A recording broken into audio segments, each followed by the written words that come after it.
यह खबर बुल्ढाना से सामने आई है। आरोपी के खिलाफ नाबालिग लड़की को खेत में पीट कर दुष्कर्म करने का मामला दर्ज किया गया है। नमस्कार, मैं हूं आपके साथ सोनल और आप देख रहे हैं एमएनएस न्यूज नेटवर्क। तो आइए ये खबर जानते हैं विस्तार से। बुल्ढाना शहर में एक पूर्व जिला परिषद सदस्य समेत 3 लोगों के खिलाफ पॉक्सो व छेड़खानी का मामला दर्ज किया गया है। जब एनसीसी द्वारा लिए गए खेत में चना चुन रही महिला को 3 लोगों ने आकर डंडे से पीटा। बुल्ढाना कस्बे के जौहर नगर इलाके में रहने वाली 22 वर्षीय युवती ने अपनी शिकायत में कहा है कि उसने एलगांव शिवार के प्रीतेश संचेती के खेत में जबरन चना लगाया। आज 16 फरवरी को जब वे कुछ मजदूरों को लेकर खेत पर गए तो आरोपी पूर्व जिला परिषद सदस्य सुरेश सिंकर अपने पिता पुत्र के साथ खेत पर आया और चना कैसे बोना है यह कहकर गाली गलौज की। तो अभियुक्ता ने बताया कि खेत खराब है, ठोक द्वारा लिया गया है। इतने में सुरेश सिंकर ने अपने पास ही डंडे से उसे मारना शुरू कर दिया और नीचे खींच लिया। जब अन्य महिलाएं उसे बचाने आई तो तीनों आरोपियों ने भी गाली गलौज कर उसे नीचे गिरा दिया और डंडे से पीटा। आरोपी सुरेश सिंकर ने शिकायतकर्ता के साथ गई 11 वर्षीय नाबालिग लड़की का हाथ पकड़कर उसके साथ दुर्व्यवहार किया और उसे एक तरफ खींच कर ले गया और बुरी नियत से उसके साथ दुष्कर्म किया। आरोपी सुरेश सिंकर उसके पिता व अन्य के खिलाफ पॉक्सो व अन्य धाराओं के तहत छेड़छाड़ का मामला दर्ज किया गया है। बुल्ढाना शहर थाने में उनके पुत्र बुल्ढाना शहर के थानेदार प्रहलाद काटकर ने बताया कि मामला दर्ज कर लिया गया है। आइए बढ़ते हैं अगली खबर की तरफ। यह खबर वर्धा जिले से सामने आई है। जिला आपूर्ति पदाधिकारी को रिश्वत लेते रंगे हाथों गिरफ्तार किया गया। वर्धा के जिला आपूर्ति पदाधिकारी को राशन दुकानदार से 20,000 रुपए की रिश्वत लेते रंगे हाथ गिरफ्तार किया गया है। वर्धा के जिला पूर्ति अधिकारी विजय कृष्णराव सहारे ने देवली में राशन दुकानदार से 50,000 रुपए रिश्वत की मांग की है। 40,000 रुपए समझौता करने पर सहमति बनाई।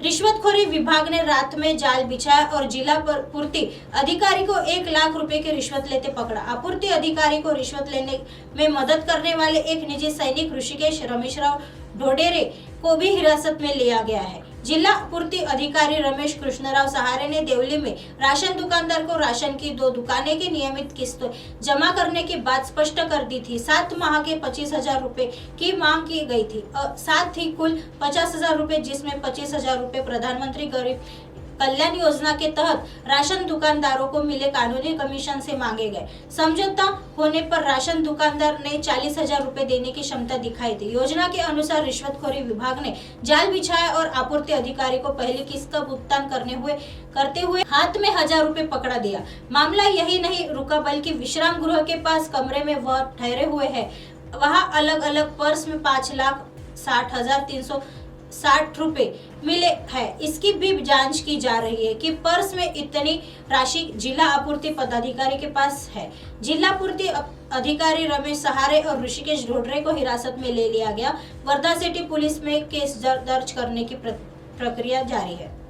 उपजिल्हाधिकारी तथा जिल्हा पुरवठा अधिकारी यांनी देवळी येथील राशन दुकानदार यांच्या ज्या राशन दुकानासाठी शासनामार्फत पंतप्रधान गरीब कल्याण योजनेअंतर्गत जे कायदेशीर कमिशन मिळते ते कमिशन यांनी पुरवठा अधिकाऱ्यांनी काढलेलं होतं। त्या कमिशनच्या अनुषंगाने त्यांनी 25,000 रुपयाची मागणी केली होती आणि परत दुसरं दुकान त्याच राशन दुकानदाराचं त्या दुकानाचा हप्ता म्हणून त्याचे 50,000 रुपयाची त्याची मागणी होती। त्याची तडजोड 40,000 झाली होती आणि पहिला हप्ता त्यांनी काल शासकीय विश्रामगृह त्या ठिकाणी 20,000 रुपयाचा त्यांनी स्वीकारला। पडताळणी झाली आणि ही कारवाई मिर्जापुर मैडम एसीपी नागपूर यांनी आणि पथक होते त्यांनी त्या मार्फत करण्यात। आइए बढ़ते हैं अगली खबर की तरफ। यह खबर वर्धा जिले से सामने आई है। वर्धा जिले के अलीपुर रोड पर रेत की तस्करी की जा रही है। वर्धा जिले में बालू घाटों की नीलामी नहीं होने के बावजूद दिन में टप्पर अलीपुर मार्ग पर बालू के ट्रक चल रहे हैं। हालांकि जिले में बालू घाट की नीलामी नहीं हुई है, लेकिन रेत का परिवहन कैसे हो रहा है इसको लेकर ग्रामीण चर्चा कर रहे हैं। पुलिस अधीक्षक नूरत हसन के जिले में आते हुए बालू तस्करों और शराब की बिक्री पर बड़ी नकेल कस गई है। लंबे समय से रेत की तस्करी और शराब की बिक्री बंद थी। हालांकि अब रेती घाट से बालू का खुला परिवहन रेत टिप्परों के माध्यम से हो रहा है।